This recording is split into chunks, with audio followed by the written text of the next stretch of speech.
For today's, our speaker, Uncle Vijaya, our local Dhamma speaker and very strong Buddhist in Malaysia, and also behind him he has a very strong academic background, also being a senior lecturer in English in Malaysian universities.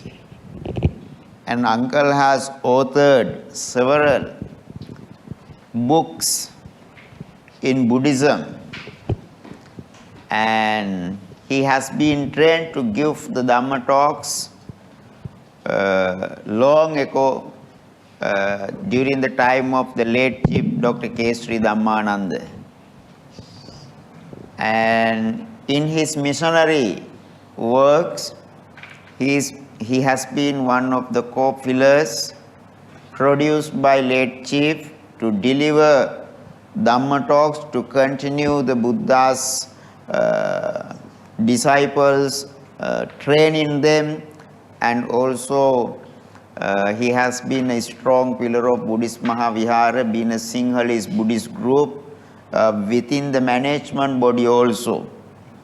Now he is the patron of Sasana Abhivruddhi Vardhana Society, and around Malaysia he has been respected by many Buddhist associations because of his knowledge, because of his thoughts, and also because of his behaviors. So he is an example for lay people. Being a Buddhist, you also can deliver Dhamma talks when you learn. Take him as an example.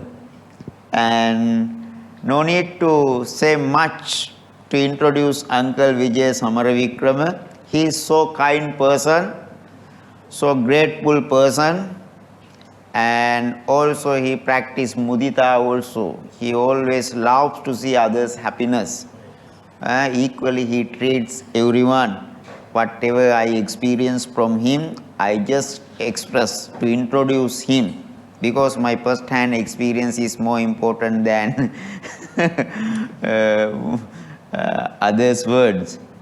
So, Uncle Vijaya Samarawickrama has delivered different talks on Buddhist topics, I think uncountable. I cannot remember.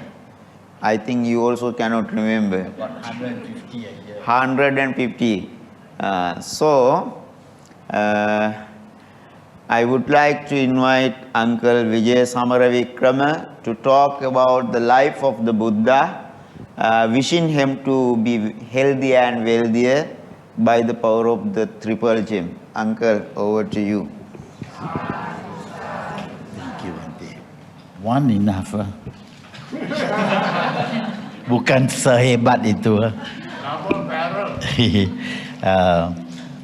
After Bante's introduction, it's time to go home.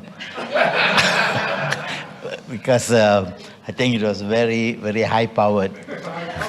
But thank you, Bante, very much for those very, very generous remarks. I have to begin by sort of apologizing and in a sense say that I'm caught in between. You see, I know this is a novitiate program, and being a novitiate program, we would expect you to either be very, very innocent about the teachings of the Buddha, very new, don't even know how to spell Buddha, all right, on the one side. On the other side, there may be some of you who are very, very advanced. So whom do I address? On top of that, there's two monks and I think some bhikkhunis also at the back. That makes me very, very frightened. Okay? But never mind. What I try to do is to give you the sort of traditional commentarial approach to this extremely important topic, the life of the Buddha. Because our Buddhist practice all goes back to that one single person, the Buddha. And his life itself is Dhamma in action. So if we study his life, we get insights, we get, we get inspired to follow the Buddha. All right.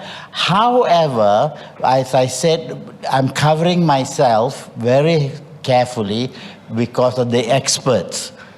Now, all the facts that I will be sharing with you come from one source only, and that is the Buddha and his teachings, Venerable Narada. Okay? Now, we say that a bit guardedly, because Venerable Narada wrote this book, Buddha and his teaching, about almost 100 years ago now. All right? And so the approach was very based on commentary, was a very traditional kind of approach. In recent years, however, there have been many scholars, especially from the West, who use different methods. And when they look, they tell the story, it's not the same. And so it's possible to get confused. All right? So what I will try to do is to try and present both sides of the picture.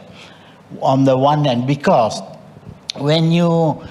if you've believed exactly what is all said in the teachings, in the accepted teachings of, in my case, Sri Lanka tradition, right? What is considered to be the stories.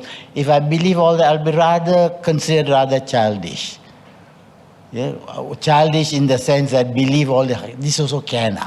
And then, when you get young people, they come and say, "Well, God, how can how can stand like that and give birth from the side come out?"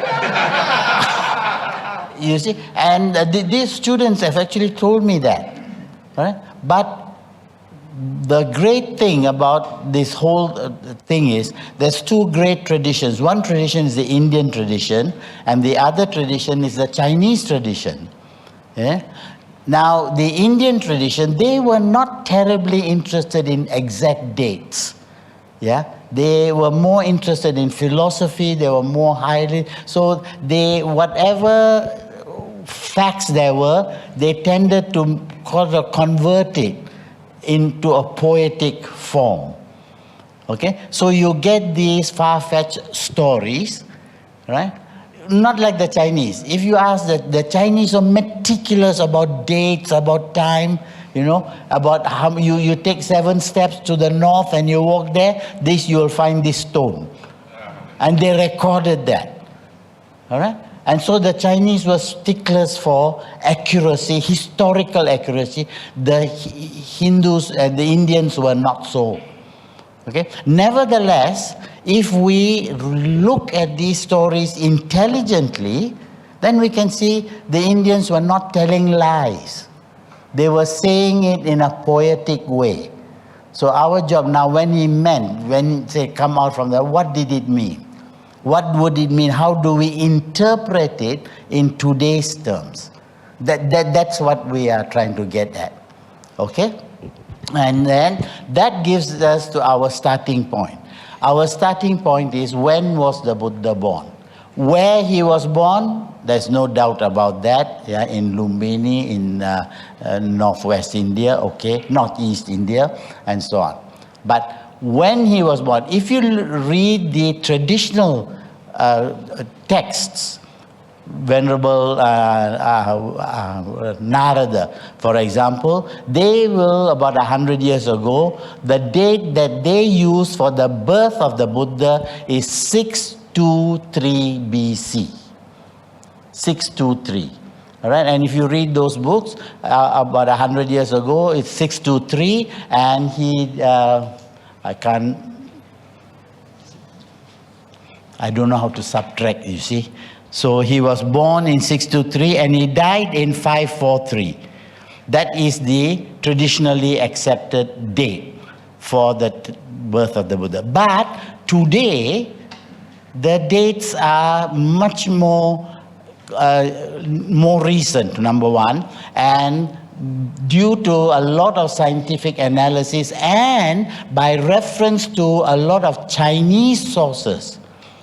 By going to those Chinese sources and working backwards, they have arrived at the now newly accepted dates for the birth of the Buddha, which is 563 BCE. And he died 483. So 563 to 483, 80 years. Both are agreed 80 years. All right? But the more commonly used date today is 563, 483. But if you see 623, then you know it's rather more dated. I think the Burmese and the Thais and the Sri Lankans still would tend to go for 623. It matters a little bit for scholastic academic purposes. It's not important to us when he was born. What is important is that he was born. Okay, and so it's so that would be our starting point. The Buddha is reputed to have been born in 563. So we'll stick to the 563 date. Now we come to what I said about Indians telling stories more in poetic form than with historical accuracy. All right? Some of the ways in which they got to this date 563, is by examining and connecting with historical figures. One very important historical figure was Asoka, King Asoka. And King Asoka had the habit of going to places and putting pillars, erecting pillars to identify places associated with the Buddha. And in those also, we know when Asoka lived. And there's a date that we can pinpoint. Based on that, they came up with 563. Okay? Now let us look. 3 great events, when we cover the life of the Buddha, 3 great events, which is the birth, the enlightenment, and the passing away. We celebrate Wesak. Okay? Oh, by the way, one more thing. How do we arrive at 563? Why that date rather than any other date? The Buddhist calendar is unique. The Buddhist calendar, compared to the Western calendar, for example, it starts with the birth of Christ, Jesus Christ. Yeah, the Muslims start with the Hijrah, Prophet Muhammad's journey out of Mecca. Okay, so that is the Hindu start with the Hijrah, the Christians start with the birth of Jesus Christ, but the Buddhists start with the death of the Buddha. The day the Buddha died, our calendar starts from that, not the birth. So it's important to know that we are different from other sources. Okay? Now, if you look at this picture, is it too far? Can you see? Huh? Yeah, if I go there, these people cannot see blood. Okay? Right. The story goes, the version given to us that has come down to us is that the starting point is Queen Mahamaya's dream. And it says that one day, Queen Mahamaya was the mother of the Buddha. All right? And she was married to King, forgot his name, Suddhodana. All right? So Queen Mahamaya was married to King Suddhodana. We say to a king, but maybe not a king as such, not a king as in Asoka's sense, but more likely a very, very powerful chief. Also aristocratic, but certainly somebody rich, not poor. Wasn't like Jesus Christ, son of a carpenter. Okay? In this case, he was born a very wealthy, well-to-do circumstances. Okay, it says that one day she had a dream. And in that dream, she dreams of a white elephant. And this is where my students come and say, come on lah. All right. A white elephant comes to her and enters her by the right side. And next morning, tada, she's pregnant. Okay? And the students say, oh. How? But what they miss is the very important word. It was a dream. You see? So it was a dream. And in that dream, so the Indians are covered. You see? You see? So it was a dream, and in that dream, these things happen. So if you want to take this literally, okay, that's fine. But if you want to go scientifically, it's still fine. So that's what I'm trying to say, that you don't have to say that one is a lie and another is a matter of interpretation and seeing whether it works or not, okay? And then it says she was pregnant for 10 months. 10 months also, they say, where everybody else is not a tortoise. Why 10 months? It should be 9 months. Again, the same thing. How long is a month in the Indian calendar? All right, 30 days, ngam. So that will give you 10 months rather than 8 months. So we can explain these in these terms. All right, and then we come to the story that after being pregnant for that long, she decides it's time to give birth. But the tradition in those days, and still is in many parts of India, the tradition is when you give birth to your first child, you go back to your parents' home. Now her parents' home was another town. All right, and so she decides that with permission from her husband, she goes with her entourage, from Kapilavastu to Devadaha, all right, and as they're going, as you can imagine, a rich family, going from one town to another, can imagine the elephants and the noise, all right, and all of that. And as they come to a spot, and when they come to this spot, she cannot wait anymore to give birth. Okay, and the birth pangs start. So she cannot travel anymore, so they all get ready, and she is helped by her maids. They quickly make an enclosure, and she holds the branch of a tree.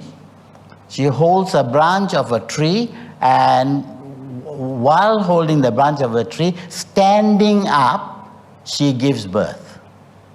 All right? And how did the birth take place? It comes out from the right side. Now, come out from the right side, it's a way of speaking.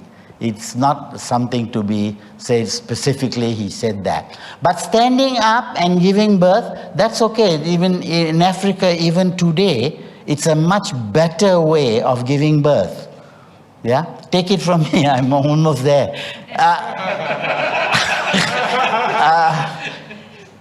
Because if you stand up and give birth, it's much safer for the child, and the laws of gravity also work, and so that's quite possible that it happened first. Okay, so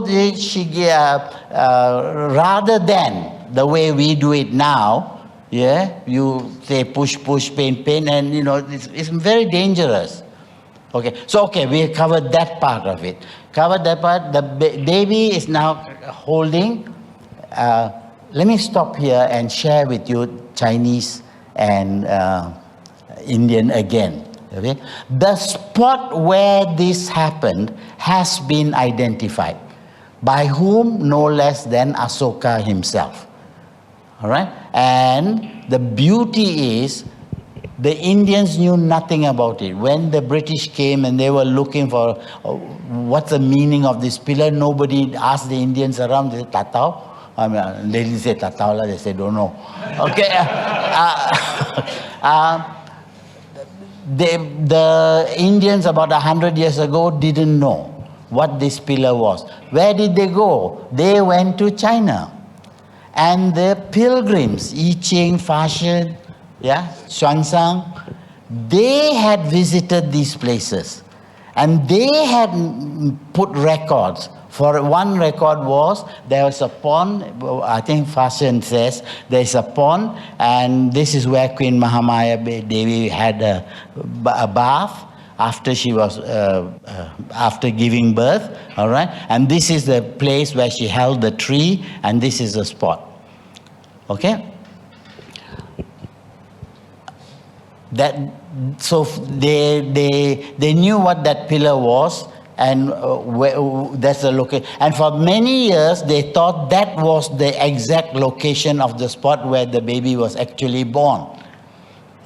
But in about 50 years ago, the Japanese went in there, did modern archaeology, and having used modern archaeological methods, they discovered that the exact spot was not where Asoka identified, but just about 100 feet away. Now, 100 feet away, not too bad. Imagine, that's why we are trying to say how the accuracy of the past records, all right? The 100 feet away. Imagine Asoka, Emperor of India, in the 20th year after he was crowned Asoka, he comes to visit, he comes to this place, and he asks the local people, where is the spot where Buddha was born? This is 200 years after the Buddha, okay? Buddha has died. Asoka comes 200 years later and asks these people around here, where is the spot? They say, oh, here. Indian style, here. Okay, all right. Here. And how wrong was that? So he builds his pillar here. He builds his pillar here. But stop and think. The man who said it, how do you know? How do you know? This old man, 80 years old, says, my grandfather told me 80 years ago that his grandfather had located it. 3 grandfathers ago, in real time, is very near. So they were not that wrong. That's my point. So rather than there, they identified here. But when the Japanese recently went and excavated, they even found the remnants of the tree. And you can actually go there now, and actually look at the spot which was identified by Asoka and the pillar. Okay, this is how science and folklore don't necessarily have to fight with each other. Okay, so the baby is born. The baby is born, and there is now no more purpose in going on to Mummy's house. So what they do is they patah balik. They decide and they come back to Kapilavastu. Unfortunately, when they come back to Kapilavastu, I've come back to 5 days, now 5 days have gone. After 5 days, life of the Buddha, after 5 days, they decide it's time to name the child. All right? So then, what is the name they're going to give the child? They had been expecting, King Suddhodana was elderly already. So they had been expecting a baby boy for a long time, and long awaited, they named him Siddhartha. Wish fulfilled. What they wanted has come true. So he was named Siddhartha. Okay? His family name, Gautama. So Siddhartha Gautama. Malaysian passport, Inche Siddhartha bin Gautama. Okay? But the important point is that while he is there, we make the mistake of thinking that his name is Buddha. Because we say Buddha said, it is wrong. We have to always got to say the Buddha. The Buddha. Yeah? Yeah. Because it's not a name, it's a title. Siddhartha Gautama is his name. You get that, okay? And the Siddhartha Gautama is his name, and Buddha is the title that he gets, meaning the enlightened one.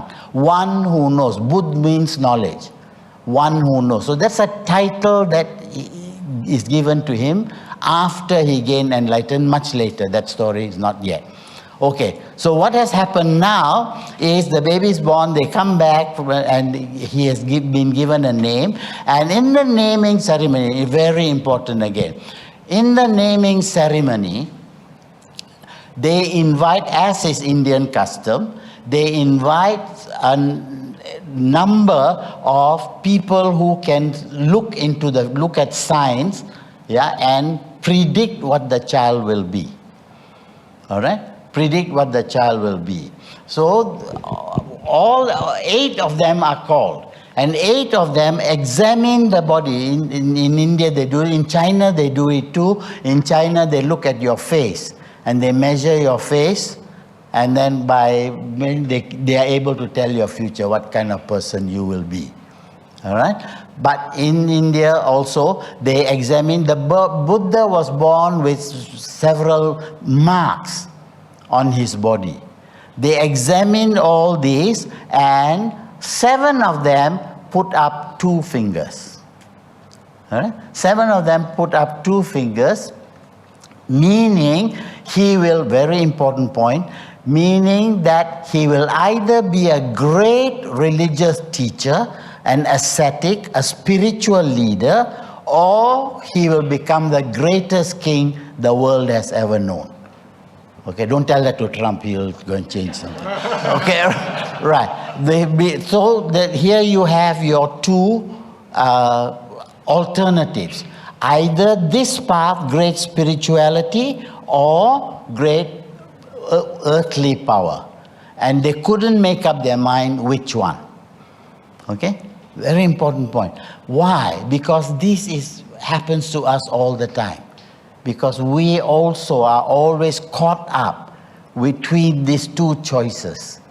All right? And the Buddha's life is no different. So when they put up these 2, they were a bit confused. However, the youngest of them, important again, his name was Kondanya. And the youngest of these seers examined the body, and very importantly, he put up 1 finger. And he said, definitely he will not become earthly ruler, he will become a spiritual leader. How did he know? When you look at Buddha images, you will always see there is a dot. Yeah? And the Chinese say this is a third eye. Yeah? Chinese Taiwan movie, there's a ship going in the sea, all right? And then the ship is going to sink. The ship is going to sink. They all pray to the Buddha, and the Buddha approaches, and then the light comes on. Okay? Not that at all. It was a strand of hair. A strand of hair which was curled around his forehead. Kondanya is the only one who saw that. And having seen that, he said he will only become a great religious leader. At this point, sad music. Why? The father is upset. Father waited so many years for a man to come and take over his throne. And now what has happened, this fellow is telling me he's going to become a monk, alama, what am I going to do? Okay? So the king says, what do I do now? What do I do? Remember the 2, yeah? Spiritual life and worldly life. Okay. The king asked what to do. So his advisors told him, Venerable sir, not venerable sir, your son will become interested in the spiritual life if he associates with spiritual people. Yeah? Don't let him associate with that. Don't let him see the people who have chosen to go with asceticism. Don't let him associate with that. Avoid allowing him to see anything which might trigger his interest in this kind of life. Don't allow him to see suffering of any kind. Suffering in the sense of old age, disease, death. Yeah? These things, don't let him be associated. Surround him with pleasure. Surround him with every kind of pleasure. Let him live thinking that life is a breeze.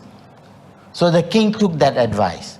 And for the next 16 years, the king surrounds his son with anything pleasant.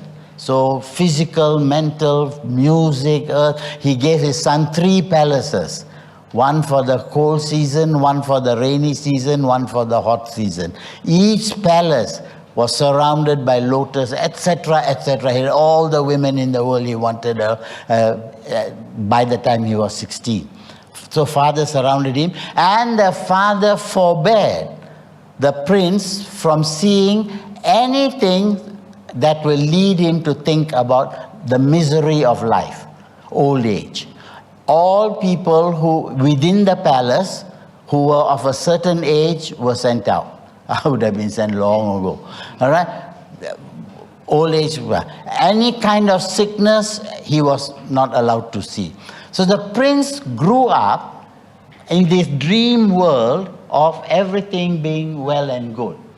But like you and me, inside that, the prince was saying to himself, my dad has given me everything that a rich kid could enjoy. And yet something is missing. Something is missing. It's not that I'm sad, but I am not fulfilled. I am not happy. Something is missing, and he grows up. Now, while that is going on, father is observing, this guy, I'm giving him all these pleasures in the world. He's sitting down there moping and wondering, why am I sad? What do I do next? As the advisors come, and the advisors say to him, to say to the king, what you have to do is to distract him, and the best way to distract him is make him a family man. Let him get married. Let him get married. Father thinks that's a great idea, all right? Sets out all the advertisements and finds his cousin, Yasodhara. All right? Finds his cousin, and to cut a long story short, he finds the cousin, they get married. It's a very, very good marriage. He is 16 years old at that time. Again, nothing to be surprised about. In those days, life was very short, so they married much earlier. In China also, by 12, 13, they were already having children. So that part of it is okay. So at the age of 16, one more. If you follow the Chinese story say age of 19. 19, yeah. What happened to the 3 years? We have explanation. The Chinese, as soon as you are born, you are already tamba one, buy one, free one, right? yeah. And then if the year is a leap year, then you get another extra bonus. Yeah, not only Anwar gives bonus. So by that way, he got an extra 3 years. So the Chinese say 19, but in the Indian calendar, he is 16. So no dispute. Okay, so he's married, and it's a very happy marriage. They had been married in previous lives, and they were together, and they were very ngam, the marriage. While that was going on for 13 years, from the age of 16 to the age of 29, he's happily married, but not happy. we follow that. Some things of us satisfying, some not. Okay, this behind sense. Yeah, this behind sense of something incomplete, unsatisfactory. Yeah, so this is what we are all suffering from. So he says, no, this false life that my father has surrounded me with, I cannot accept. There's something more. There's something more. He was a very intelligent person, obviously. Something more. What is it? Now comes the next story. The next story is, he is now 29 years old. He has been imprisoned in the palace, not allowed to see the real life. Yeah, only pretend to think that everything is materially satisfactory. So he says, no, they cannot be. So he challenges his father and he tells his father, if you want me to be a king, how can you keep me imprisoned within these palace walls when I cannot see my subjects? You must give me permission to go out and see my subjects. Father has no choice. Okay? So father allows him. Some stories say that he went out on 4 different occasions. Some say in the same outing he saw 4 sights. And think what happened. What were the 4 sights which were pivotal in his transformation from the sensual life that he had lived so far to the spiritual life? Yeah, what was it? He saw an old man. He was 29 years old. He didn't see his old man. His father what? Old man. Sick man. What do you mean you don't see sick people? Everybody asking for MC. They also had Filipino maids. Old man, sick man, yeah, and a dead man. How can you tell me he didn't see a dead man? And in each occasion, yes, what is this? He sees the old man, he doesn't recognize the old man. So ugly, so whatever. The sick man, the sick is not just sick, cough, sick as in leprosy sick. They all very awful. All right? How can you say that he is 29 years old and he didn't see this old man, sick man, and dead man? All right? That's not the way to interpret it. The way to interpret it is, yes, he saw all of these throughout his life, in the palace, outside the palace, but it did not click. He did not associate these 3 things with the unease that he was suffering from. He said, this is the connection. He was looking for a connection. Where is it? Now look at those 2 lines.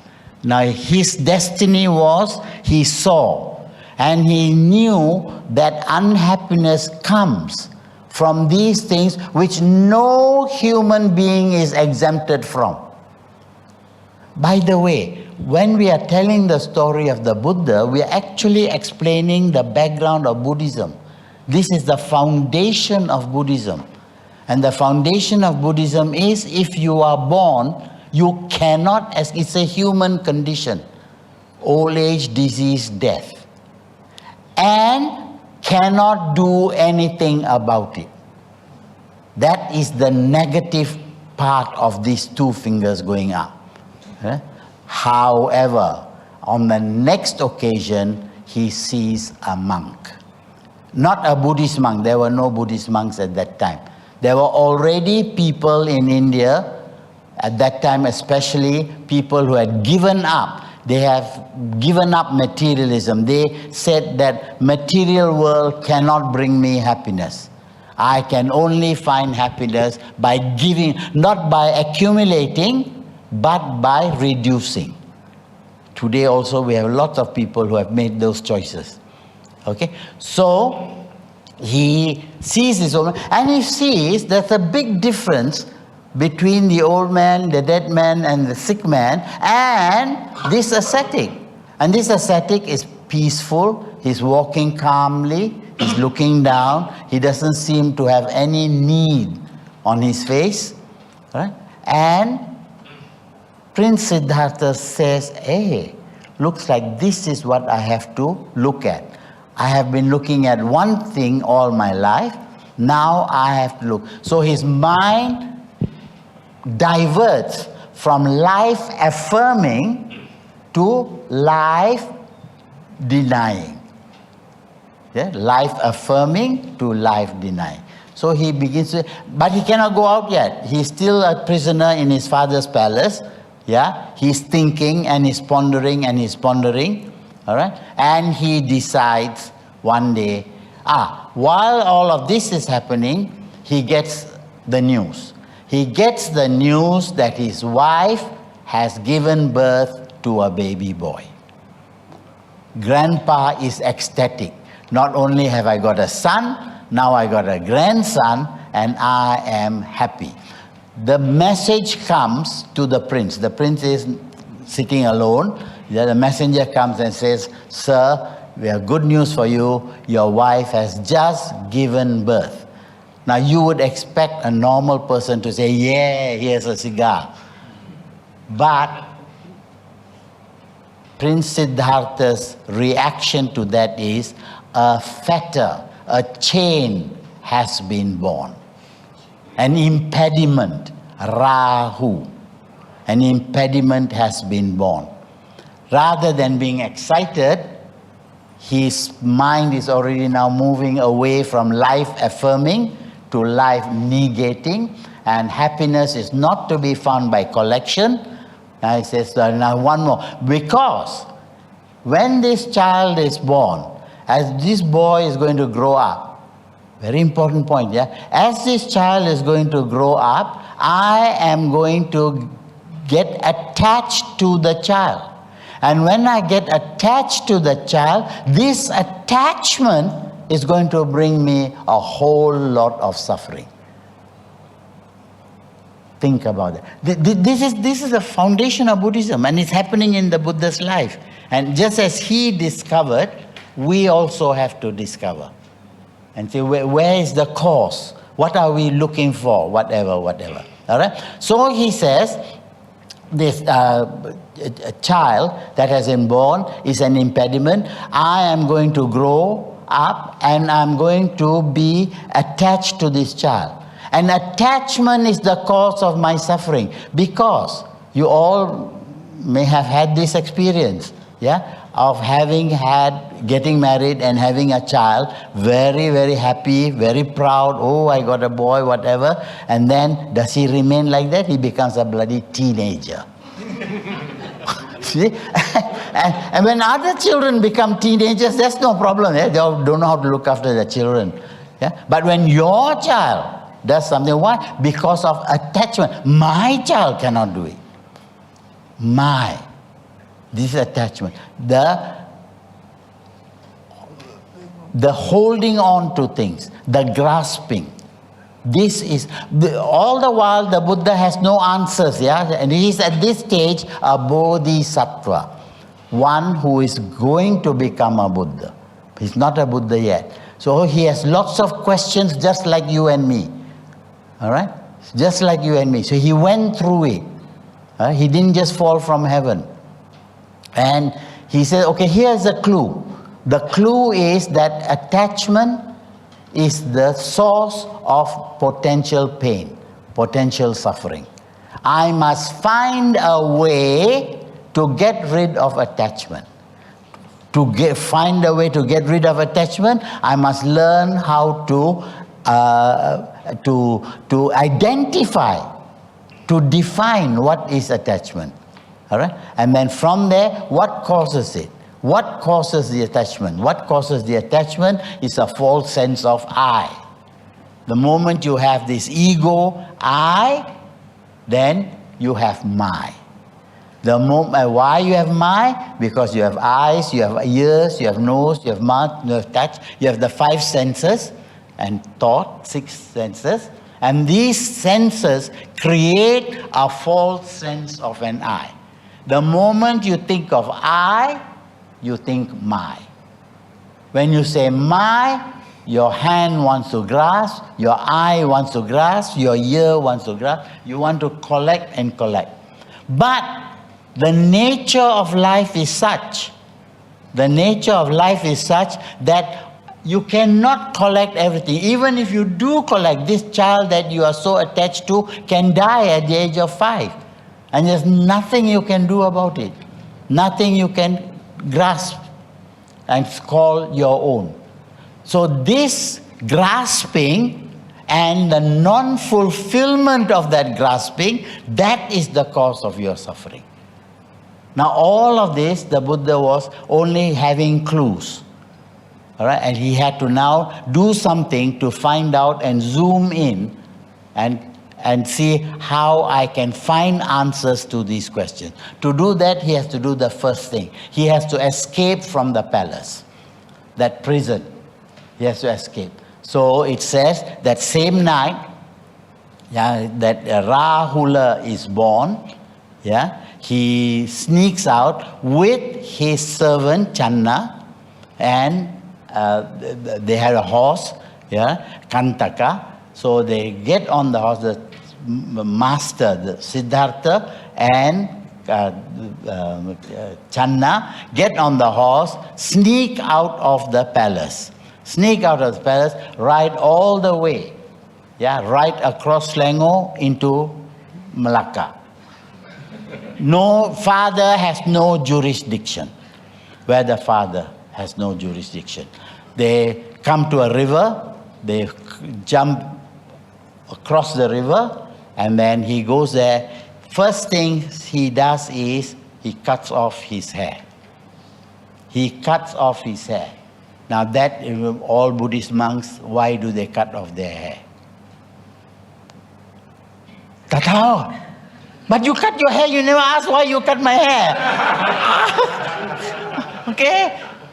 No, you cut off your hair because, believe me, hair is the most useless thing. You can't eat it, you can't bite it, you can't do anything. But it's sitting on there, we've got to look after it, we've got to shampoo it. We are free. God made a few perfect heads. The rest he covered with hair.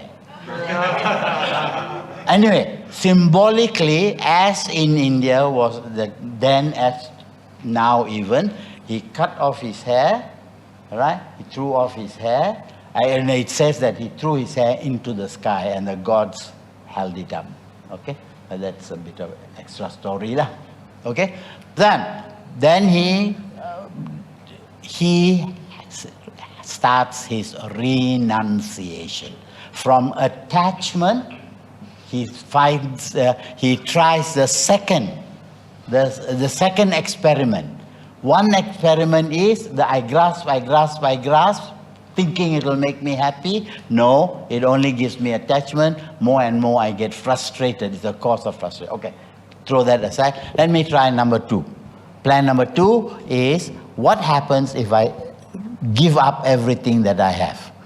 The less I own, the happier I will be.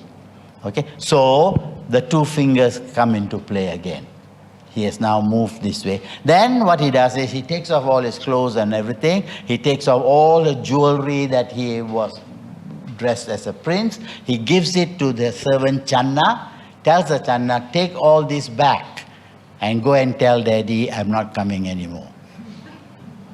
Okay? So begins the next phase of his life. He is now officially a bodhisattva. He is now a bodhisattva. What is a bodhisattva? One who is struggling for Buddhahood. Okay? So he is a bodhisattva. Okay. So, having become a bodhisattva, living alone, right? He doesn't know where to begin. There's no textbook, there's no Google, Buddhahood. How? In 5 easy steps. Okay? Nothing. He doesn't know where to begin. And he says, okay, let me see what is the present. What are these, of the 2, the materialists, and those who have the renunciants, those who have renounced, what are they doing at this moment? So he goes and he sees that one of the groups is practicing austerity. Why do they practice austerity? Because, remember, I is the cause of all my suffering. I, my, gives me self. This self gives me selfishness. Because I am self, I have a self, I'm selfish. So, what is the cause of all of this? My body. Who is to blame for all of this? If I didn't have a body, I won't have to grasp all of these things. Okay? So, the cause of my suffering, according to this group, the cause of my suffering is attachment to the body. So the body is the culprit, according to them, yeah? Because Buddhism goes completely different from that. But at this stage, the cause of my suffering is the body. Therefore, I will torture the body. The more I torture the body, the more I will release my soul. It is my soul that's trapped in here trying to escape and reach back to God. But cannot because my body is jailing me. So if I torture my body, then I will be free. Then the more you torture the body, they thought, the more you are likely to be free. To be free. So, they torture, he also tortures. How does he torture his body? I think you have seen pictures of that, not that, later it's coming. So, he tortures his body, number one, by fasting. Even today, a lot of people do that. They don't give the body what the body demands. All right? And one of it is to fast. And he was a champion faster. He fasted better than anyone else. He fasted so much that he tells in his own words, he says when he was struggling as an ascetic, yeah, he used to eat only 7 bowls of rice a day. 7. Next day, 6. Then 5, 4, 3, 2, 1 bowl of rice. Remember, he's 29 years old. Remember, he was a prince. Remember, he had the best of everything. And now suddenly, he is giving up all of this. How painful it would have been. So 7, 5, 6, 1, and then from 1, 2, 3, 4, 5. After some time, he gave up even that. And then he came, I don't know why he bothered with this next phase. He says that he used to take rice on a blade of grass. One grain of rice. That's why I said, I don't know why he bothered, but maybe this Indian way of telling stories. So he ate one, and as a result of that deprivation, he became so thin. This is so I cannot demonstrate, yeah? He said he became so thin that when he touched his belly button, he could reach his spine. You can see why I can't. Okay, all right. So he did that, and he became so, his hair fell off, whatever hair he had, yeah, and body hair all fell, no nourishment. He was a very handsome man. Many stories tell how handsome he was. Right? But he became black. His skin became black because of no nourishment. All right? And so on. And then comes an important event. He did this for 6 years. But he found that the more he did it, the more upset he was. While he was torturing the body, the mind refused to work. He is, trying to meditate. And he says, breathe in. The moment he breathes in, he gets the smell of char siu.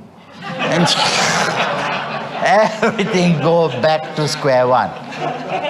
You see, because he was thinking of food. And he knew this is wrong.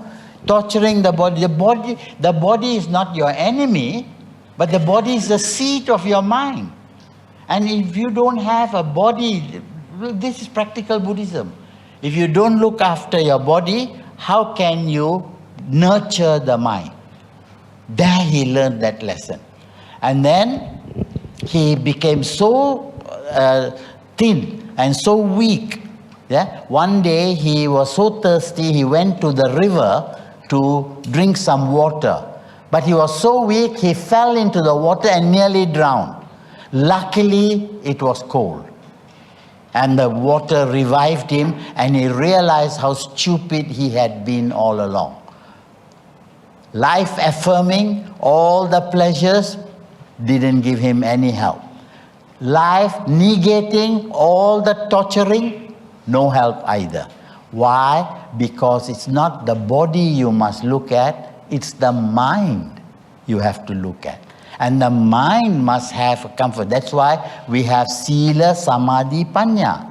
Sila is discipline. You got to discipline your body. All right? When you have disciplined your body, even today, many groups, they only discipline the mind. They discipline the body, but they don't discipline the mind. All right? So, what he does is, he realizes that I have very important central finding in Buddhism. He gets up and he says, I've tortured my body, I went nowhere. I tortured my mind, I didn't get anywhere. All right? So he says he found the middle path. The middle path is the middle between extremely torturing your body and extremely neglecting your body. Okay? So he found the middle path, and then he goes back, and then what does he do? He has a meal. First of all, he cleans it. His body was filthy because of torturing the body. His body was covered with mud and dirt. For a prince, it would have been very difficult. But what he did was, he goes back to the river, cleans himself, sits down comfortably. All right. Now at least the body is refreshed. Yeah. A lady called Sujata comes and gives him milk rice, very nourishing. Milk rice is very nourishing. He eats enough. All right. Caters to the needs of the body. Now his body is no longer thinking about food. His mind is free to develop. So he starts, with having discovered the middle path, what he does is, he sits down under a Bodhi tree and he begins to meditate. And after meditating, he gains, to cut a long story short, he gains enlightenment. He becomes the Samma Sambuddha. Let's continue, partly spiritual. He discovers, that night, that's the Vesak Eve, that night of his enlightenment, his mind, because his mind is now not tortured, his mind is calm, his body is calm, his mind is free, he begins to meditate. He doesn't know how to meditate. He doesn't know where to begin. I want to become a Buddha, but what do I do now? What do I do next? Right? And while he was wondering, he remembered that a long time ago, when he was a little child, his father had left him in a paddy field. Not his father. The father was working on a paddy field, but the maids, maids those ways, not different from now, they neglected him. They went to do their own thing, left the child alone, and the child, very small child, while being alone, fell into meditation that he had practiced in previous lives. He didn't learn it this life.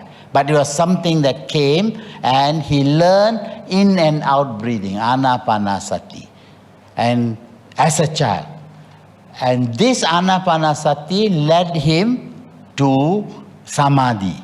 Samadhi, concentration. Concentration, one-pointedness of mind. All of this from previous life, ripening. All right? And that helped him to get jhanas. And he rose up he was in so deep meditation. This is as a child, long, long ago. All right, he started rising. Then the maids and all discovered that they had neglected the child. They ran, they saw him up there, and the father prayed to him. The father paid his respects to the child, first time. Okay, now fast forward again, 35 years later. 35 years later, he is meditating, didn't know how to meditate. He remembered that incident. And he said, let me try that. And from there, he went deeper and deeper into meditation.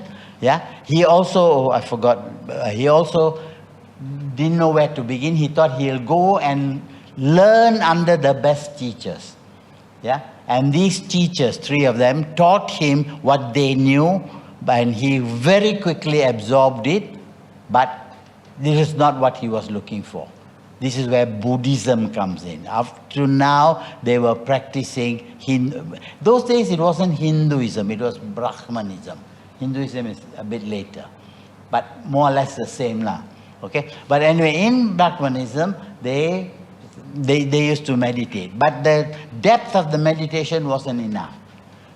But the Buddha went past all of that, and on that day of Vesak, he became the Samma Sambuddha.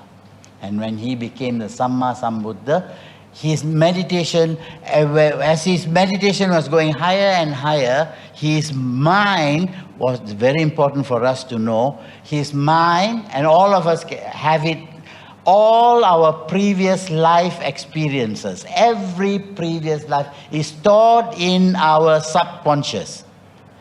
Through meditation, you can play back. You play back your past lives. And this happened with the Buddha. Yeah? When his life was played back, he saw, I was in this life, then what I was in the previous life, and the previous life, and the previous life, and went back and back and back and back. That's how he discovered that I today am not the result of what my parents gave me in my lifetime. I am the result of everything that I did in all my previous lifetimes. All right? He gains this knowledge, and this knowledge teaches him one important thing. 20 million years ago, 20 million lifetimes ago, I was born, I grew old, I fall sick, I die, I was born, I grew old, I fall sick, I die, I grow, I fall. Pusing macam anjing kejar ekor. Going round and round and he saw that is the meaninglessness. That's the meaninglessness of life. Okay? And he hit it. And that is suffering. Suffering is not being deprived of your worldly goods. Yeah, suffering is meaningless. And where does it get you? Going round and round after you die, round and round and round. What is the cause of it? Your karma. Your karma, not God punishing you. No. You have brought this upon yourself, and by the same token, old man, dead man, sick man, and ascetic, right? All of this is very negative. All of this is suffering. But the Buddha discovered against that suffering, there is a cure. And the cure is renunciation. What is renunciation? Renouncing the sense of I. Working to understand that there is no such thing as an I. I have to give up that. Okay? So, he understood the meaning of suffering. He understood that it is caused by my own action, and my own action is because my mind cannot see that I am putting an I where there is no I. Okay? And to cut a long story short, he goes into meditation and he meditates, on the Paticca Samuppada, how everything comes into being and how everything can be ceased from the beginning to the end. All right? And then when he becomes a lot more stories in between there, but we got no time for that. I haven't even gone beyond my first slide. Let's see what the slide says. Let's see what the slide says, yeah?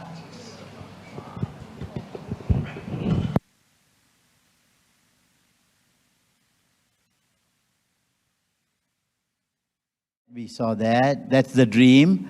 Right? And this is the birth. This is the birth. And you will see a lot of miraculous things happening. They didn't show here. They don't show the baby being coming out from the right side. But they showed that as soon as he came down, he walked. He walked 7 steps to the north. Again, give me a baby that can do that. Okay? Symbolically, what it means was there are 7 steps to full enlightenment.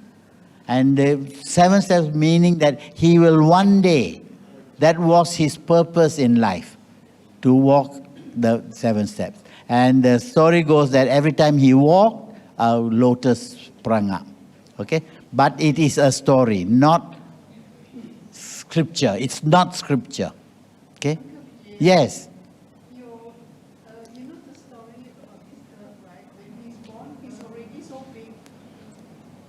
Oh, exactly. Yeah. And this again, they telescope. But that is the nature of story. We make the mistake of saying that's scripture. No, you got to go beyond especially if you're thinking of the Indian mind. They were master. I mean, their Ramayana, their Mahabharata, they were master storytellers.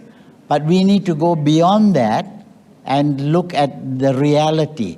In reality, he did none of these. These were stories. He was elevated to, in fact, he himself would be quite surprised if he came back.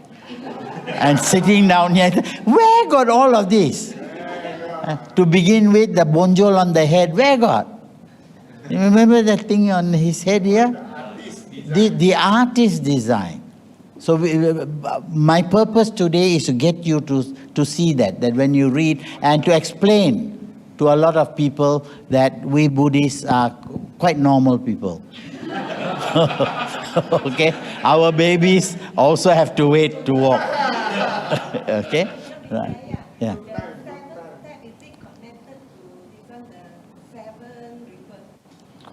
Seven rebirths?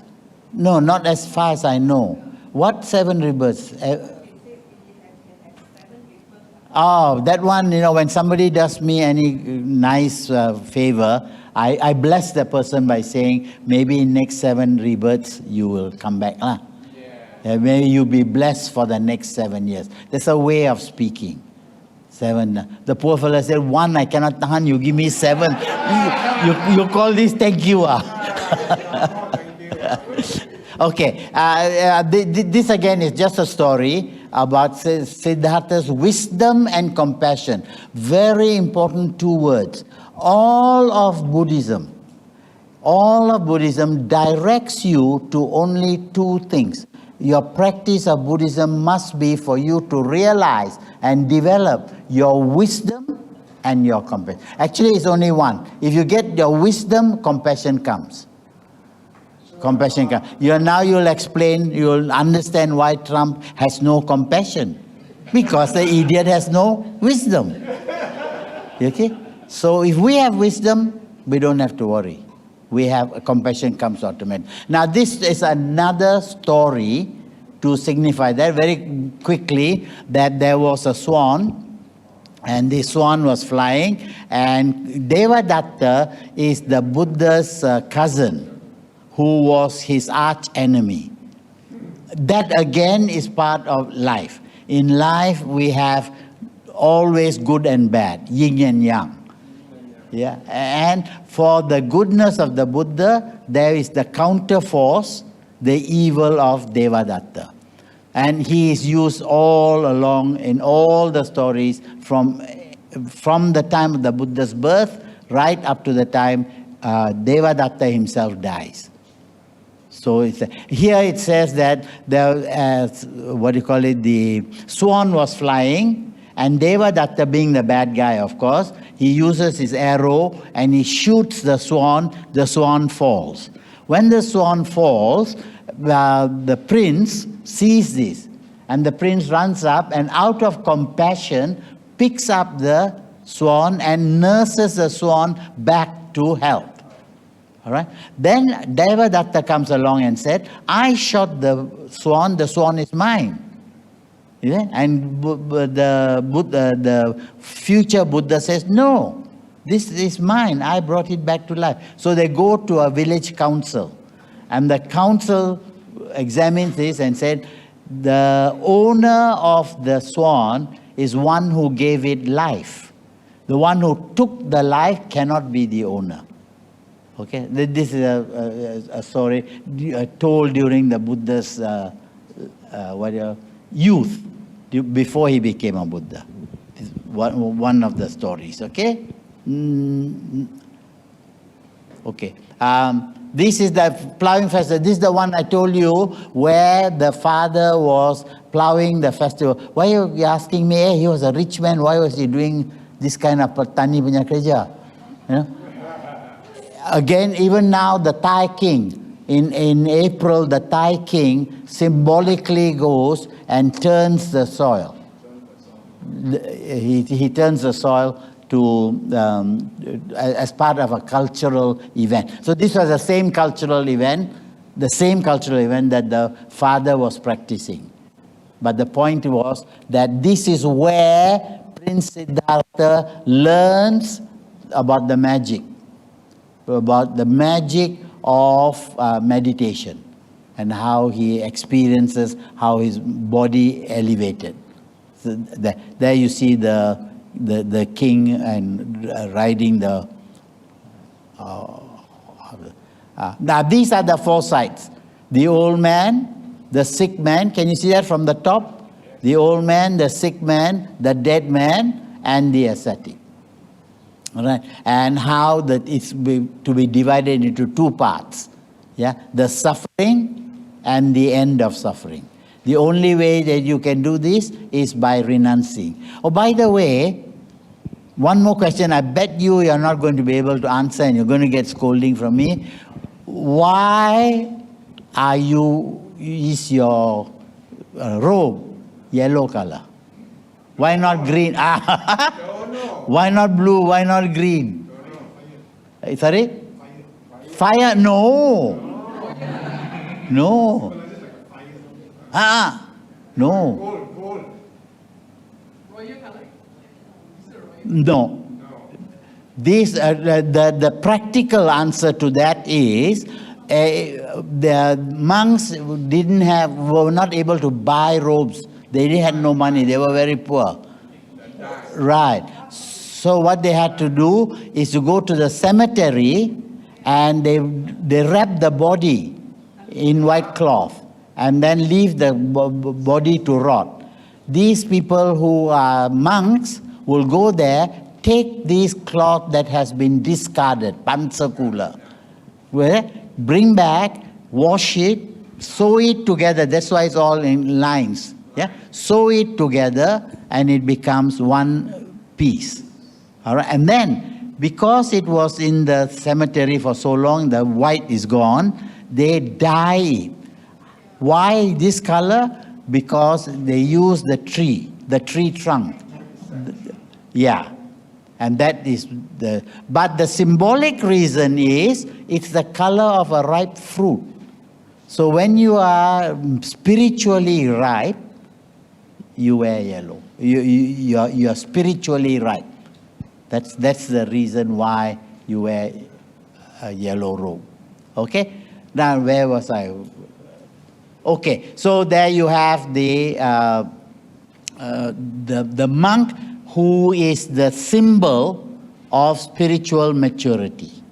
And because of that, he understands, he gives up voluntarily. Renunciation is different from sacrifice. Sacrifice, you want it, but you don't want to give it up, but you feel you have to. So there is pain. But if you feel that this thing cannot bring me happiness, we know so many people. One good example is Ananda Krishnan. Ananda Krishnan was worth 35 million ringgit when he died. How much he hid, I don't know. But his son is today one of our good Buddhist monks, one of the leading Buddhist monks in Thailand. And he said so himself. I had all that money, so what? It didn't bring me happiness. Now he walks barefoot. He's a lot happier. Now he's entitled to wear that yellow robe. You see what I mean? So he saw this. So the tree is suffering. The end of suffering is through this path. Remember the two fingers? One. Okay. That's the prince on the night of the departure looking at his baby. All right? And then he doesn't see that baby until 7 years later. 29 to 35, 6 years. Then 1 year later only he visits Rahula. Rahula. Right? And then Rahula asks him, give me my inheritance. So he said, okay, come, take to the temple, bow, wear yellow robe, now your inheritance. Okay. We laugh, but in reality, that was the inheritance.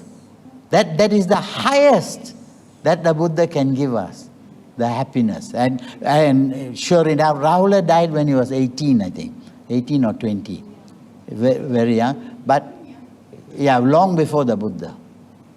So, but it's okay.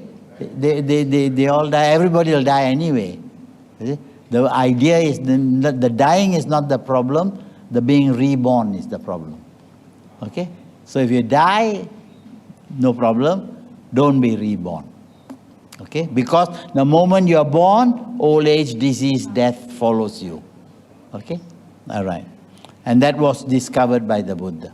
This is the prince cutting it. And in the background, you can see the horse and Channa. This is the fasting. See? And yeah. Then this is Sujata offering the milk rice. Very important in the Buddhist stories. Yeah, that this is the first. This is the time the Buddha received food. Yeah, and then that was Sujata. When he died of food poisoning. Food poisoning. And a goldsmith, not a goldsmith, an ironsmith, yeah, Chunda, offered him what do you call it? Mushroom.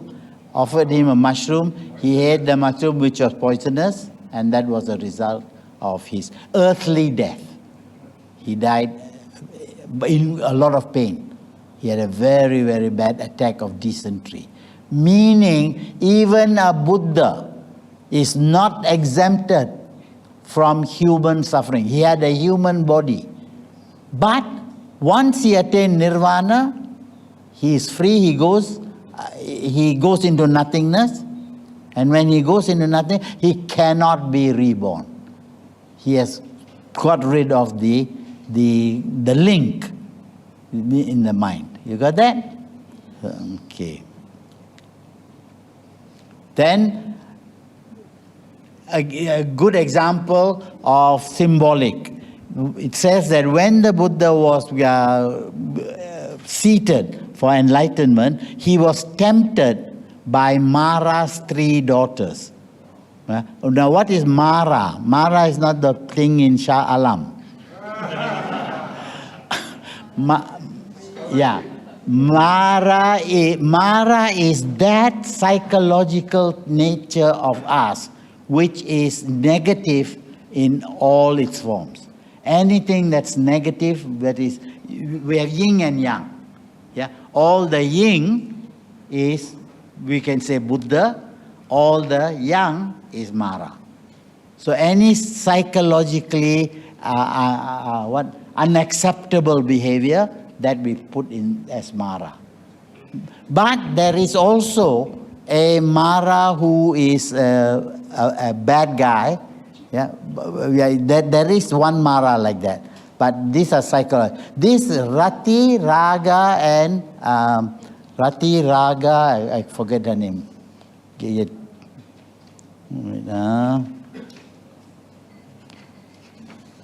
Just give me a minute, I forgot the... Tanha, Rati, and Raga. Thank you. Tanha, Rati. Tanha, greed. Yeah, Rati, anger. And Tanha, Rati, Raga, lust. Yeah. So this is because while he was still in human form, his subconscious residue, it wasn't completely purified yet. So while it was there, these three came up within, emerged. So how do you tell that? In the story, so again, it didn't happen in that way. It was not these three underdressed girls.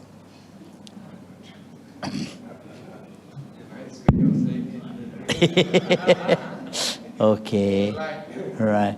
And now this is the Buddha on the moment of his enlightenment. And you will see in front of him 5 ascetics. 5 ascetics. And the oldest of those 5, these were the first converts to, no, they were not the first converts. The first converts is earlier. But these were the first disciples of the Buddha that followed his teaching and all gained enlightenment within 1 week. Okay, he gets enlightened. Maybe we should talk about that. The Buddha is enlightened, and the experience of enlightenment, the experience of nirvana is so pure, so perfect, so no words to describe it. All right, that he spent an entire week simply sitting in one place where he was enlightened, simply sitting in that 1 week, enjoying the bliss of nirvana, which you and I cannot explain. Cannot, because there's no words to describe that. Okay? We have to take that on faith. But our common sense tells us, yes, while we have this experience, we have this experience of disturbance and unhappiness and all that, the nagging, unhappy feelings, yeah? All of this, there must be an opposite state to that. We can only intellectually look at that. Okay? For example, here is a flame that's burning, and this flame is flickering. This flame is all acting. All right. How does this flame come about? It comes about because of the oil, about the wick, and the air around. 3 conditions: the oil, the air, and the wick. Then these 3 conditions come together, you get the flame. All right? Now, remove the wax, remove the wick, remove the air, remove the 3 conditions. What happens to the flame? No flame. There's no flame, yes. There is no flame. Okay? Where did the flame go? North, south, east, west? No. It was, it isn't. It wasn't. Isn't. Now, what is the state of the isn't state? That is nirvana. Nirvana means literally to blow off. Nirvana is to blow off. And that's the meaning of this. So as long as these 3, yeah, sometimes the wax will finish, but the other 2 are still there. Put the wax, the flame comes back. You see? We keep refueling. We keep refueling. Our purpose should be to completely remove all the conditions. And the conditions are our enemy. Okay? All right. So these 5 ascetics, so the Buddha had gained enlightenment. All right? These 5 ascetics, while he was still struggling for knowledge for 6 years, yeah, he had 5 assistants following him. Yeah, one of them, the oldest, was called Kondanya. Who was Kondanya? Kondanya was the youngest of the 8 who put his finger up. You remember? Yes. So he, as soon as he had made that prediction, he left and he became an ascetic, and he waited for the 29-year-old Siddhartha to come. So when Siddhartha came, he joined Siddhartha with 5 other monks, all his relatives. Okay? So so Kondanya was one of them, and the others 5. So the Buddha preached to them the Dhammacakkappavattana Sutra, the first sutra that the Buddha preached as a Buddha. After he gained enlightenment, after he sat down and he was thinking, yeah, this teaching, this Dhamma, yeah, that Dhamma, by the way, comes from the word Dharma. Dharma means to uphold. What upholds the universe? We call it truth. But truth is the reality of the reality, the yin and the yang, the Tao. Yeah? So the Tao. So that is the Dharma. When he discovered the Dharma and how beneficial it was, he said, should I teach it? Then he said, no, waste of time. People are going to sleep at 3 o'clock in the afternoon. I talk. Okay? No point. No, why do you feel guilty? I slept. You slept. Okay. All right. Then he said it was not worth. But then again, symbolically, we are told that when he came to this concept that maybe it is too difficult, it took me so much of trouble to begin to understand I'm wasting my time. So I may as well become what is called a Pacceka Buddha. Pacceka Buddhas are Buddhas who don't teach. They are Buddhas, but they don't teach. They can't. They haven't developed the skill of teaching. So he said, maybe I become a Pacceka. At that point, we are told that Brahma, God in heaven, saw this and he said, if the Buddha decides to be silent, humanity will be lost. So he came down and he begged the Buddha, please teach it, because there are those with little dust in their eyes. You can find them in BMV, second floor.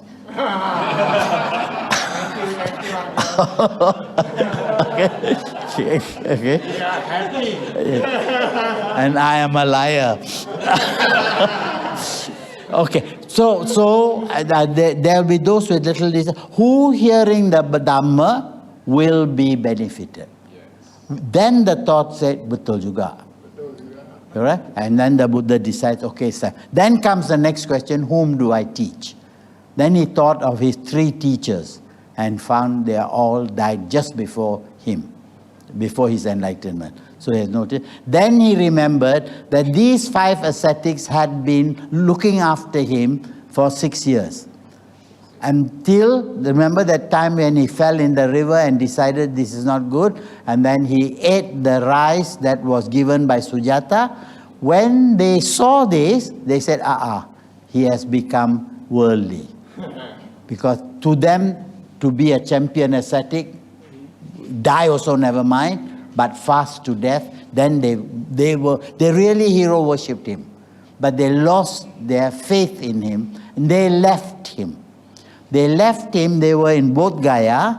From Bodh Gaya, they went about 300 kilometers away, or to Varanasi. So when he looked, he said, my teachers have died. These are the next best candidates. So these 5. So these 5 went, and he walked.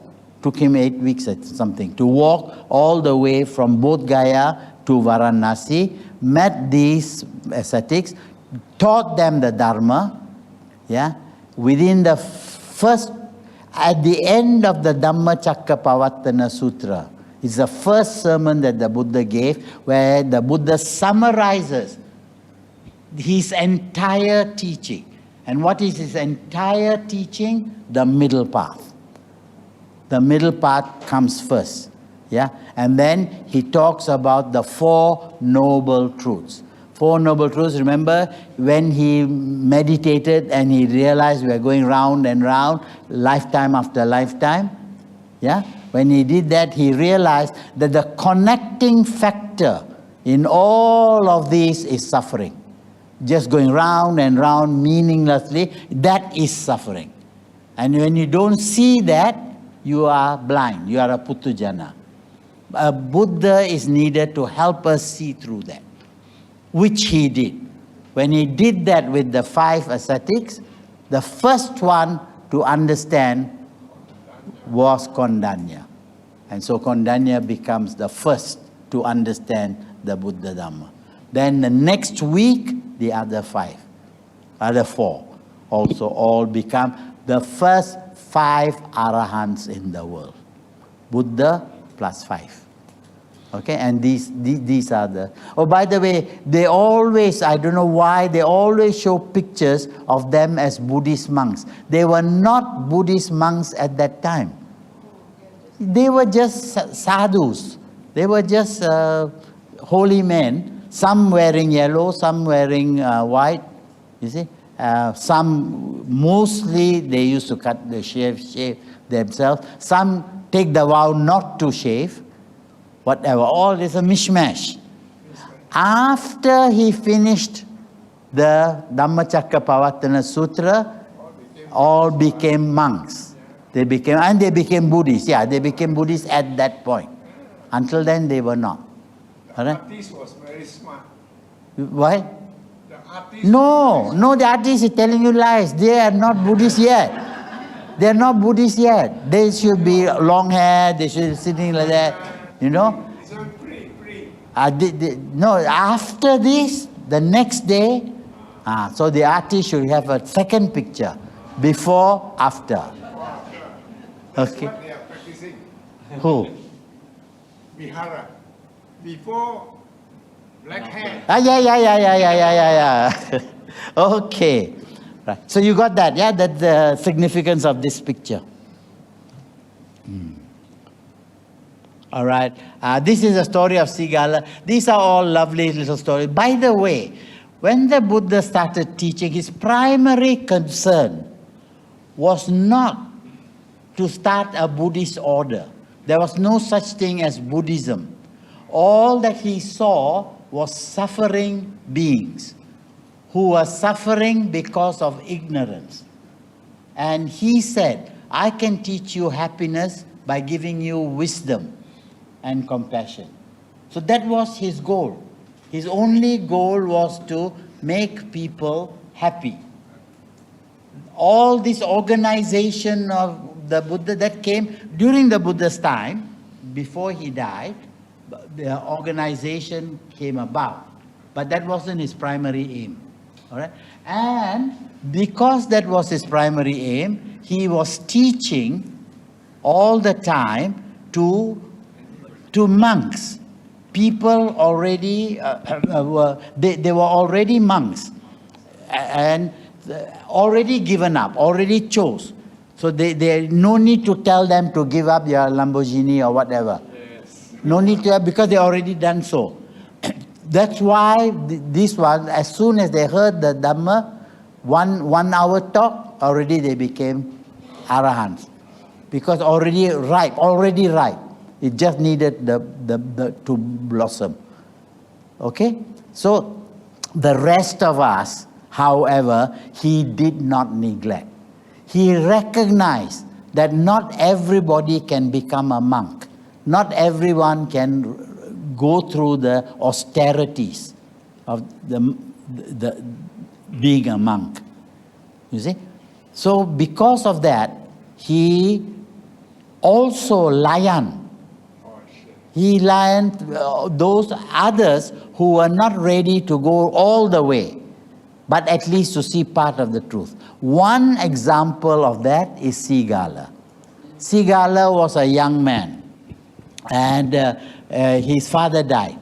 So being a good Hindu, not a Hindu Brahmin, those days there was no Hinduism, by the way, okay? He was a filial son, and he wanted to do everything that his father told him. And his father had advised him, when I die, if you want to honor me, you must bow to the 6 directions.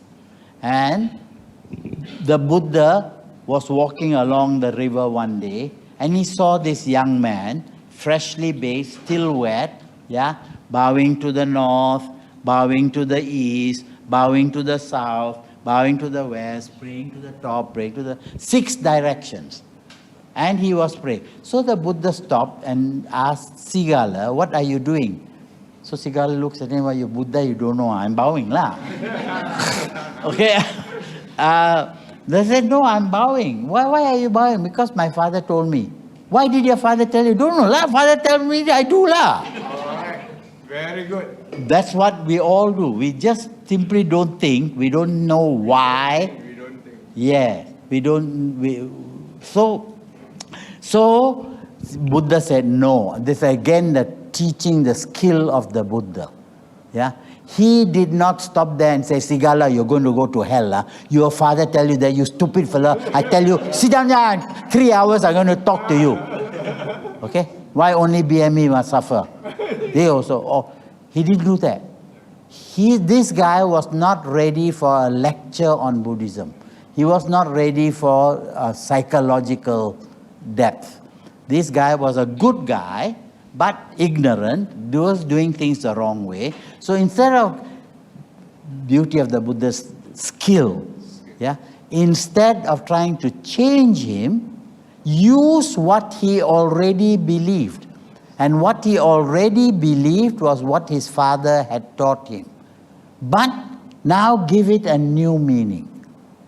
And this is happening for the next 2,600 years. When Buddhism went to China, they didn't demand that you all become mini Indians. You remain Chinese. Your filial piety, your Confucianism. These are beautiful things. Don't lose it. Keep it, but give it a new meaning. Give it a new understanding. Bring it, align it with the Dhamma. Align it with the Dhamma. All right? And this is what he did. Then he told Sigala, when your father said, bow to the 6 directions, he was not telling you to do Jane Fonda exercises. All right? That one, leave it to the Pai people. All right? But bow to the north is symbolic. Bow to the north, let's start with the east. Bow to the east is where the sun rises. The sun rises and life begins. Life begins in the east. So when you bow to the east, you are actually bowing to your parents, because your life begins with your parents.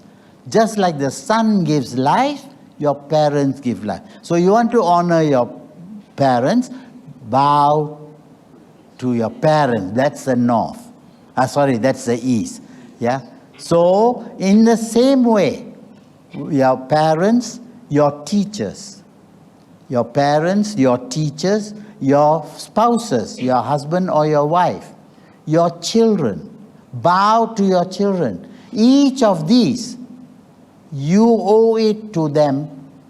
So bow to parents means pay respects, look after, venerate, honor your parents. Bow to them. Bow to your spouse. Bow to your spouse. Your husband looks after you. Your wife looks after you. How do you all compliment each other? How do you pay respect to each other? Children. Parents have responsibilities towards their children. You bow to your children. carry out your responsibilities, educate them, find them suitable marriage partners, etc., etc. Okay, that is your children. By the same token as you have rights as a parent, this is something we forget, children have duties and responsibilities to their parents. So children must bow to parents, parents must bow to children. Husbands must bow to wives, wives must bow to children. Rights versus responsibilities. In this way, you get a harmonious society. A harmonious society, okay? And the whole thing is about Sigala. My point here is that the Buddha did not only teach monks how to get arahanthood straight away, but how, as a lay person, although you are not ready now, if you do the basics. And what are the basics? Sila, Samadhi, Panya. What is Sila? What we just talked about. That lay people must do. Yeah, do good, avoid evil. Okay, that's Sila. So as a lay person, you also can, within your limits, do a life, so that you are ready in the next life to go closer towards renunciation. Now you are not ready yet. Sometimes it will be very irresponsible if you simply give up your children, you turn your back on your children and let them starve and you go for nirvana. It cannot be. So the Buddha gave very limited, very few, but very meaningful teachings to lay people. How to live a good, satisfying life. One of which is Sigala Sutra, okay? Then there's another one, Kaki Panjang, Digajanu. That Digajanu guy comes to the Buddha. He's a Buddha's relative, actually. He said, Master, you are teaching all these monks. They have already given up. But we lay people, we are not ready to give up our Armani and Gucci. You know, we are not willing to give up yet. We are not ready for it. Do you have a teaching for us? And the Buddha said, yeah.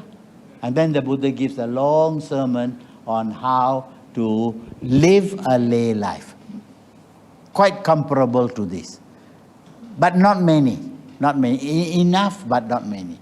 Most of his teaching is directed towards the liberation of the mind. Okay?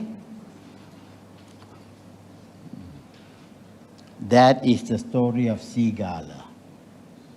Then the Patachara, same story, because of attachment. Patachara, this is story time. This is a slightly exaggerated story. Patachara fell in love with a boy from a low caste. She was not rich, but she was quite well-to-do, right? She ran away and married this guy who was not accepted by the parents. So she eloped and she ran away, all right? And after she ran away, she became pregnant, okay? When she became pregnant, she wished to come back and visit her parents. But her husband was frightened. So the husband said, never mind, now you cannot travel because you're pregnant. After the baby is born, I will take you. Okay? Baby is born, he delayed, second baby came. Then he said, okay, you wait, when the second baby is born, I will take you. All right? So now 2 babies, Patachara waiting. The husband went to plow, to do gardening. When he was doing plowing, a snake bit him and he died. When he died, she was very upset. She has nothing to do, staying here alone. So she decided to go back to her parents anyway. So she picks up her 2 boys and she starts walking towards her parents' village. On the way, she gets the news, the husband died and the husband was cremated and all that. Then she's going on. As she's going, she meets a man, and the man asks, "Where are you going?" Carrying his two boys. "I'm going to my parents' house." I said, "Oh, don't bother to go to your parents' house. Yesterday it was raining very heavily. There was a big flood and your parents swept away. Swept away, you can't even find their body, so don't waste." She said, "What to do now?" Okay, never mind, let me go anyway. So she goes and she comes to this river that's flooded. And she has two babies to carry. So what does she do? She says, "I can't carry both, it's too dangerous. What I will do is, I leave the small fellow on this bank. And then I will carry the bigger fellow across the river." Right? When she was halfway up here, she saw an eagle. The eagle saw the baby, a very small baby. The eagle thought it was a lump of meat, came down and picked up. When she picked up, she saw this and she started screaming and she started doing this to drive away the thing. Yeah. She left the baby here. She left the baby here and she was carrying, she left the son here and carried the baby. Anyway, the boy thought the mother is calling him. So when the mother is calling him, the boy thought, the boy ran into the water.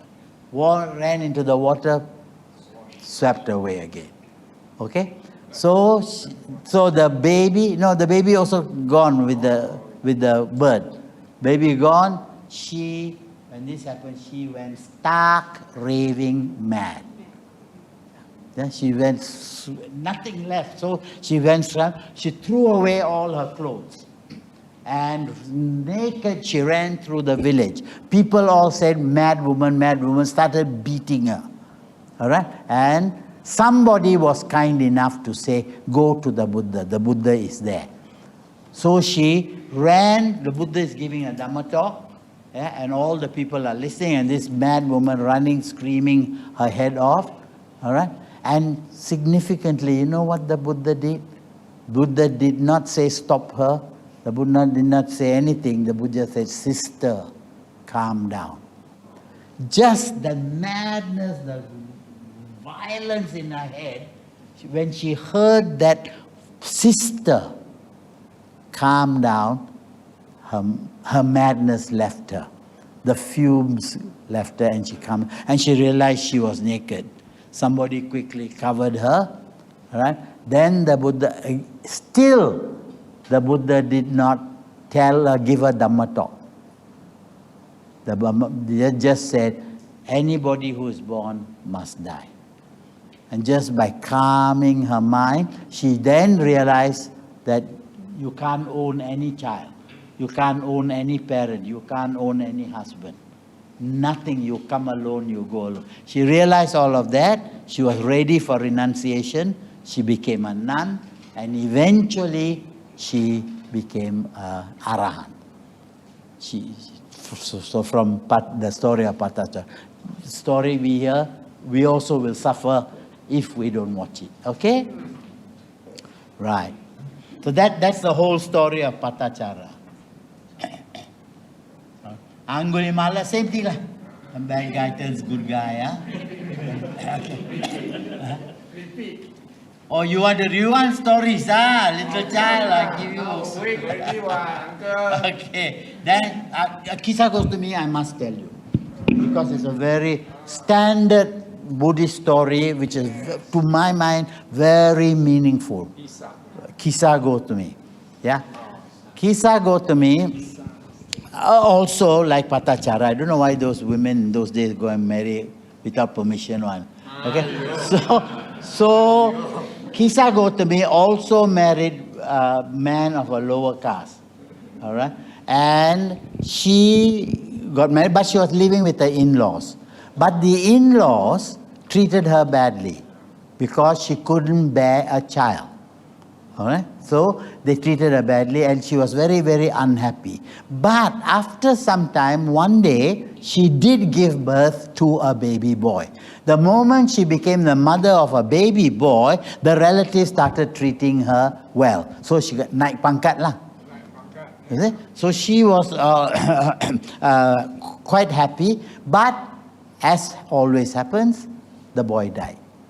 When the boy died, she knew what was coming for her. She again went mad. Too attached, not able to cut off. Okay? So she became mad and she went round the village asking people for a medicine to bring her boy back to life. So she went from village to house and finally she had nowhere to go. She happened to meet the Buddha. And people told her, maybe the Buddha can help you to make a medicine to bring the child back to life. Okay? So she goes up to the Buddha carrying this dead body and says, please master, bring my baby back to life, give me a medicine. Instead of saying, go to hell, where got this down, listen, Dhamma talk. Yeah? You're born, you must die one. And don't forget, the Buddha understood the psychology, just like his Patachara, understood the psychology of the person and knew she was in no mood for intellectual. In this case, he said, yes, he gave her hope. Yes, I can cure you. I can bring your son back to life. He didn't say no. But on condition, to make my medicine, you must bring me a handful of biji sawi. Biji sawi, mustard seeds. Bring me a handful of... She said, oh, no problem. She was running off. He said, no, got condition. This mustard seed must come from a house which does not have any death. The house must be one which has not experienced death. So she goes to the first house, asks for it, yes, no problem. Did somebody die? Oh yes, my uncle died. Oh yes, my auntie died. Oh yes, my son died. And as she went step by step from house to house, the sun was getting hotter. This dead body was getting heavier. Right? She was getting more and more tired. And as these combination of factors came into play, she realized, every house I go to, somebody must die. What does that mean? This child that died, although died early, still died. Even if the Buddha did make the medicine, he will die anyway. He will die anyway. So what we need to do is to understand death and accept death. And don't fight, because if you fight it, there's no battle. You're lost anyway. She too, just like we always tell this story at funerals. Monks always tell the story of Kisa Gotami, that you cannot run away. You are no exception. You are born, that's the human condition. You are born, you must die. All that we can do is to accept it gracefully. So crying is not the answer. This is the whole story of Kisa Gotami. Okay?